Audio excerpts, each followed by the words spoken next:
Shalom semua, perkenalkan nama saya Ronald Pangeran Siahaan dengan NPM 140 110 210 017.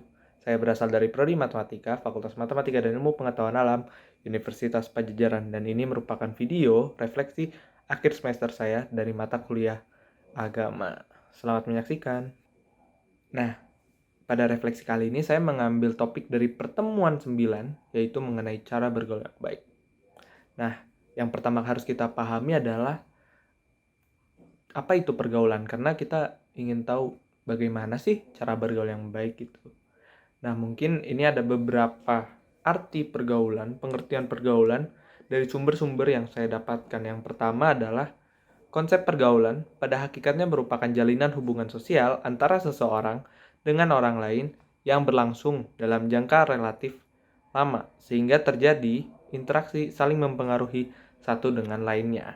Nah, lalu juga ada pengertian lainnya, yaitu pergaulan merupakan kelanjutan dari proses hubungan sosial yang terjadi antara individu dalam lingkungan sosialnya.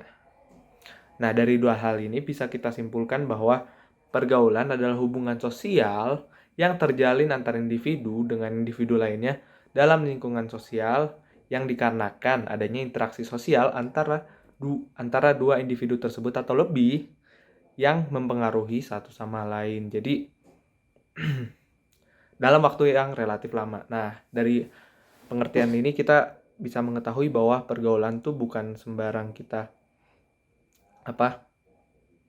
berinteraksi tanpa ada tujuan gitu. Tapi pergaulan itu kita berinteraksi dengan ada tujuannya gitu. Nah, lalu sebelum kita memahami cara bergaul yang baik, tentu juga kita harus memahami tentang seni bergaul. Seni bergaul itu apa sih? Seni bergaul menurut Celan dalam bukunya dikatakan bahwa seni bergaul adalah cara bagaimana membuat kita disukai oleh sesama. Nah, tentunya dengan kita memahami seni bergaul, kita juga memahami cara bergaul yang baik, karena dalam bergaul itu kita memang harus disukai oleh orang, oleh sesama gitu. Karena kalau orang gak suka sama kita kan gak mungkin dia ingin bergaul dengan kita, malah kita akan dijauhi gitu. Nah, itu yang harus dipahami mengenai seni bergaul gitu sebelum kita lanjut ke cara bergaul yang baik. Nah, mungkin sebelum ke cara bergaul yang baik juga ada satu lagi nih hal yang harus kita pahami, yaitu pergaulan yang baik tentunya. Nah, sebelumnya pergaulan yang baik itu apa sih? Nah, menurut saya pergaulan yang baik itu adalah pergaulan yang sehat. Pergaulan sehat adalah pergaulan yang sesuai dengan etika pergaulan. Pergaulan sehat adalah pergaulan yang membawa pengaruh positif bagi perkembangan kepribadian seseorang. Jadi, kan ada ya di akhir-akhir ini tuh toxic relationship, terus juga toxic friendship. Jadi pertemanan atau sebuah hubungan pergaulan yang istilahnya bukannya malah membuat seseorang berkembang, melainkan justru jadi takut gitu, malah merugikan dirinya gitu. Seharusnya pergaulan yang baik itu tidak seperti itu, bukan yang merugikan gitu.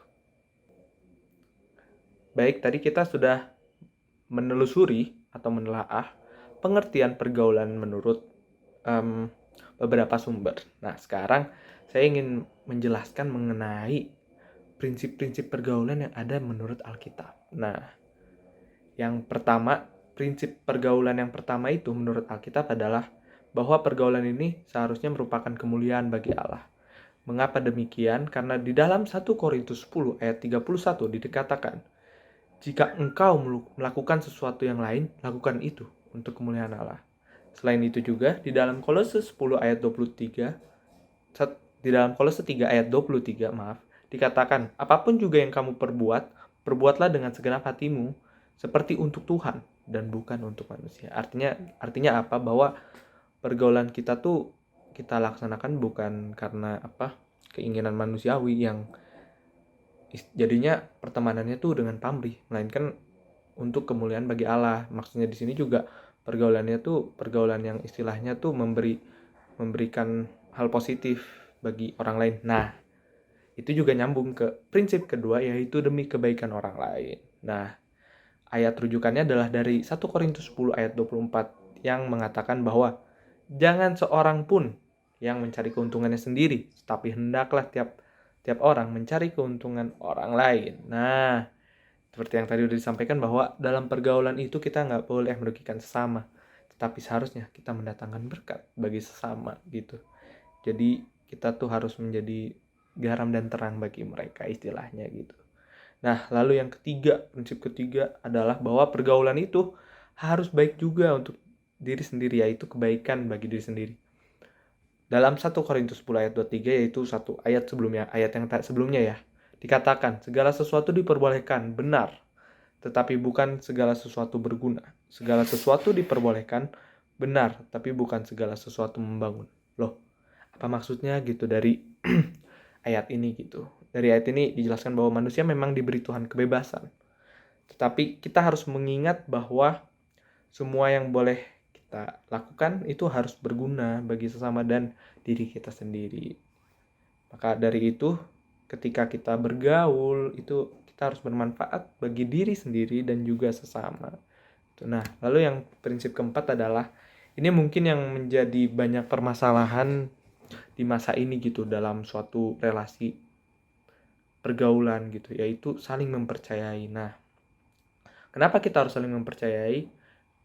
Kita harus saling mempercayai karena sikap ini itu akan membangun persahabatan yang baik. Sebaliknya, kalau misalkan kita nggak mempercayai, kita mencurigai, kita kalau bahasa sekarangnya suzon gitu dengan orang lain, itu tuh malah kita dapat menyebabkan perpecahan, kita juga jadi sensitif gitu. Jadi bukannya membangun relasi yang baik, malah menghancurkan relasi yang sudah ada gitu. Jadi dalam suatu pergaulan tuh kita seharusnya saling mempercayai gitu. Lalu yang kelima, ini juga harus jadi banyak pembelajaran gitu bagi banyak orang, bahwa dalam pergaulan itu saling menghargai. Ini prinsip dari Alkitab ya. Jadi sikap saling menghargai menghasilkan sikap suka menghormati orang lain, lebih banyak mendengar daripada berbicara, toleransi, berani menerima pendapat orang lain, dan tidak suka memperalat orang lain. Disinilah yang menjadi banyak kalau kita lakukan yang sebaliknya gitu, misalkan kita nggak suka ngedengar teman kita ngomong ke kita terus juga, atau kita nggak toleransi, kita nggak nerima pendapatnya, terus juga kita suka manfaatin mereka, jelas lah mereka juga nggak akan suka, dan relasi itu tidak akan berjalan. Dan memang sepatutnya tidak seperti itu. Tuhan memang mengajarkan kita untuk saling menghargai. Dan yang keenam, yang paling penting gitu, yang menjadi hukum terutama bagi kita orang Kristiani adalah saling mengasihi. Nah, kenapa? Ya jelas dong, karena itu hukum terutama kita. Kasih yang benar adalah kasih yang berasal dari Kristus. Kasih yang seperti itu terlihat dari sifat tenggang rasa, tidak perhitungan, tahan diri, dan tidak selalu membicarakan diri sendiri, rela berkorban, suka mengalah untuk menang. Nah, mungkin di sini jadi kasih yang seperti itu yang mendasari pergaulan yang menjadi sahabat lebih baik daripada saudara. Nah, ini sebenarnya kita bisa lihat gitu dari Yesus Kristus gitu. Yesus Kristus tuh menganggap kita sahabatnya. Bahkan dia rela berkorban dengan menyerahkan hidupnya dengan menyerahkan hidupnya disalib di kayu salib untuk kita. Untuk menyelamatkan kita dari dosa-dosa seperti itu.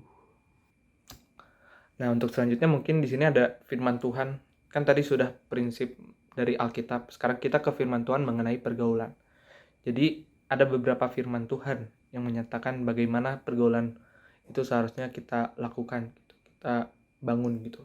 Dan pertama dari 1 Korintus 15 ayat 33 yang mengatakan, janganlah kamu sesat, pergaulan yang buruk merusakkan kebiasaan yang baik. Di sini Tuhan ingin kita untuk menghindari pergaulan yang buruk, karena pergaulan tersebut dapat merusakkan kebiasaan yang baik. Maksudnya apa sih?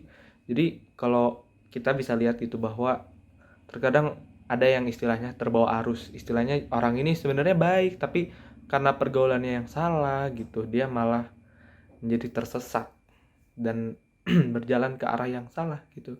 Dan hal ini banyak terjadi, dan mungkin nanti saya akan ceritakan di kesaksian saya gitu.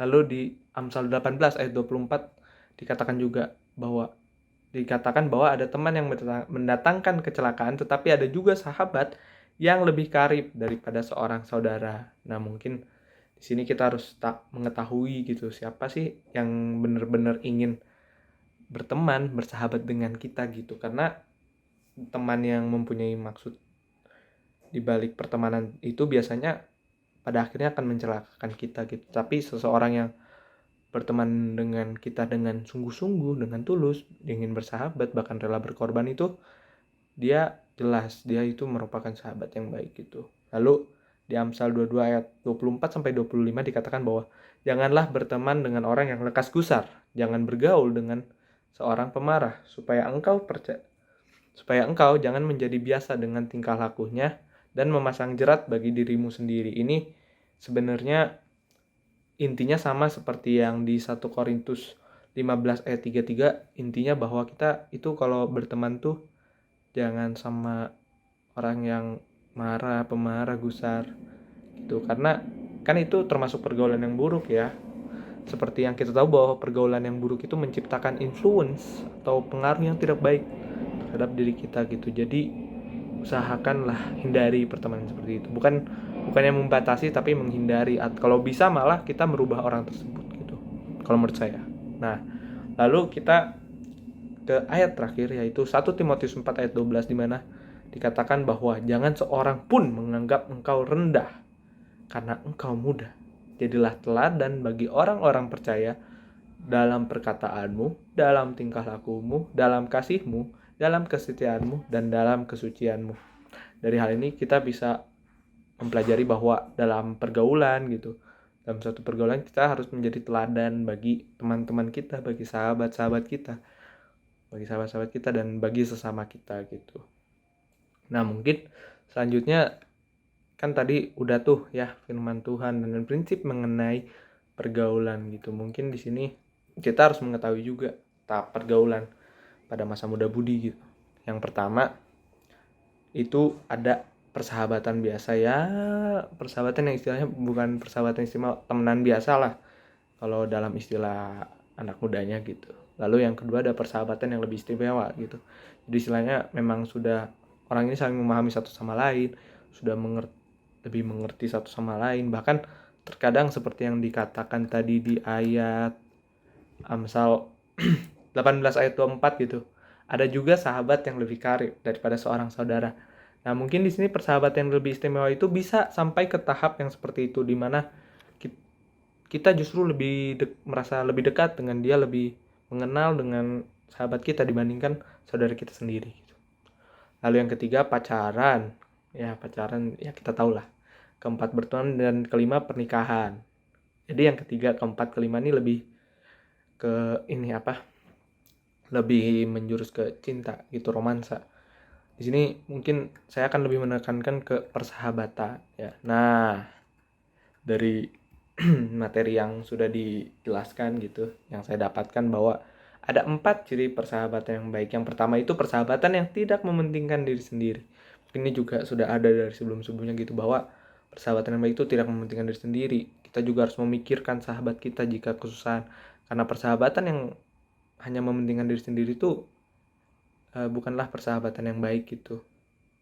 Kita bisa lihat contohnya dari Tuhan Yesus Kristus gitu, bahwa dia itu nggak mementingkan diri sendiri ketika dia disalibkan tuh. Kalau dia mementingkan diri sendiri, dia bisa aja milih, aku nggak mau disalib lah, aku lebih baik hidup enak gitu seperti manusia pada biasanya. Tapi tidak, dia rela berkorban untuk kita. Tuhan Yesus menganggap kita sahabatnya gitu, ada di suatu ayat. Lalu yang kedua, persahabatan sejati bersifat teguh. Nah, apa di sini yang dimaksud dengan bersifat teguh gitu? Bersifat teguh tuh jadi ketika kita mengalami suatu pencobaan, permasalahan, ketika kita terpuruk, sahabat kita tidak akan meninggalkan kita, melainkan mensupport kita, menemani kita, dan mencoba memberikan solusi bagi permasalahan kita. Itu adalah sahabat sejati yang bersifat teguh gitu. Nah, mungkin kita bisa lihat gitu setelah mengalami pencobaan, kok nih orang tiba-tiba ngilang, kok orang ini tiba-tiba tidak lagi dekat dengan saya, kok malah menghindar. Mungkin itu bukanlah suatu persahabatan sejati yang bersifat teguh gitu. Nah, lalu yang ketiga adalah yang bersedia berkorban. Nah, memang ini tadi juga udah dijelaskan gitu. Yang pertama, jadi ketika kita menjadi sahabat, kita harus rela berkorban untuk menerima persahabatan kita gitu. Lalu yang keempat, persahabatan sejati bersifat menyucikan. Di sini maksudnya justru kita dengan bersahabat tuh bukannya malah jadi bandel, bukannya malah jatuh ke arah yang tidak benar, melainkan kita tuh saling menyucikan satu sama lain gitu. Nah, mungkin di sini habis itu kita ke suka duka pergaulan. Nah, ini di sini saya akan memberikan kesaksian saya gitu mengenai pergaulan saya selama saya hidup gitu. Selama hidup saya 17 tahun. Sekarang umur saya 18. Umur saya udah 18 tahun. Mungkin ceritanya cukup jauh ya. Kita kembali lagi ke zaman saya di mana saya masih SD gitu.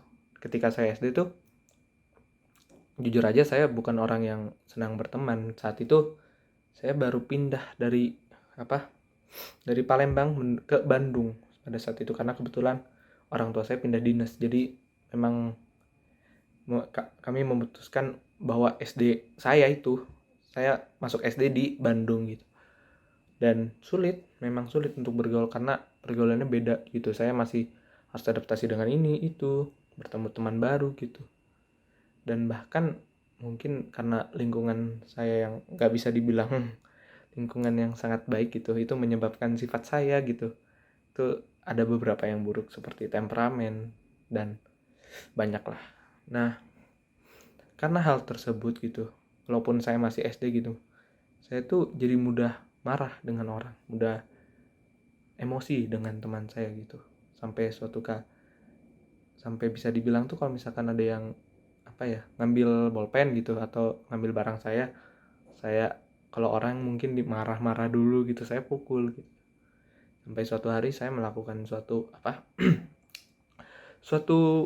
kesalahan yang dibilang cukup kejam gitu, suatu dosa yang tidak baik istilahnya pada saat SD gitu, sampai saya dicaci maki satu sekolah gitu. Saya dijauhi banyak orang, tetapi Tuhan memang baik gitu.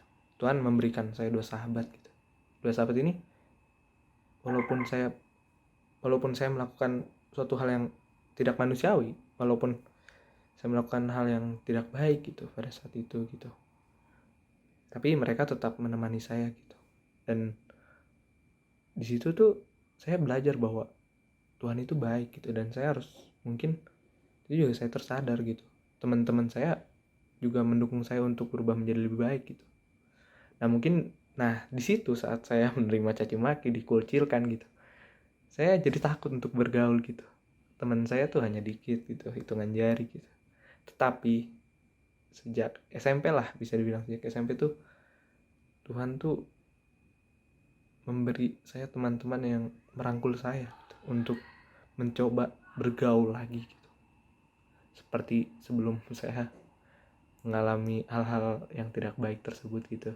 Dan ya untungnya dengan teman-teman yang merangkul saya itu, saya jadi bisa bergaul kembali seperti dahulu kala gitu.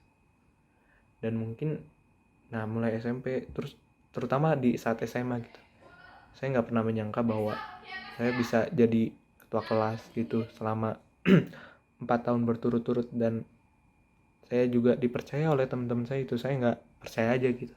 Bahkan saya punya lebih dari 10 sahabat aja kaget saya gitu. Maksudnya saya bisa reach poin ini tuh nggak mungkin gitu. Dan setiap saya mengalami permasalahan, mereka tuh selalu ada buat saya gitu. Dan ini menjadi contoh dari sahabat, sebuah pergaulan yang baik gitu. Kalau itu pertama tuh sukanya ya, pergaulan yang baik tuh seperti itu dalam hidup saya. Tapi ada nih pergaulan yang buruk nih. Nih saya kesaksiannya.